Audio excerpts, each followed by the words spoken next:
నాకు already lover ఉన్నారు.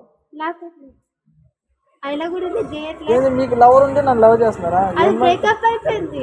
నాకు నాటే బ్రేకప్ అయిపోయింది. ఇలాగే నేను జీవితంలో ఒక మనిషిని లవ్ చేస్తాను. నేను కూడా ఒక మనిషిని లవ్ చేస్తా. కాకపోతే అదే కంటిన్యూ అయిపోతుందిగా. మళ్ళీ ఎవరైనా అది కంటిన్యూ అయిపోయినా చచ్చిపోయేంత వరకు అమ్మాయిని లవ్ చేస్తాను. నయనం హృదయం నీవే నీవే సమయం వెనుకే నాకు ఇష్టపడ్డాడు అండి. నేను నా లవర్కి వేరే పెళ్ళి అయిపోయినా సరే నేను అమ్మాయిని లవ్ చేస్తాను. దీనిలో ఎటువంటి మార్పు మీరు వచ్చి నన్ను లవ్ చేసినా సరే నేను లవ్ చెయ్య.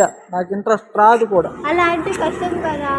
ఎందుకంటే కష్టం అస్సలు మీరు నాకు మీరు వెళ్ళిండ ఫస్ట్ నాకు. అరే పెళ్లి చేస్తున్నాను చెప్తే వినరా మీరు? అరే నేను ప్రేమిస్తున్నాను అంటున్నాడు. అది వదిలేసిన నేను కూడా వదిలేస్తాను అనుకుంటా. బయట చాలా మంది నాకు ప్రపోజ్ చేస్తారు.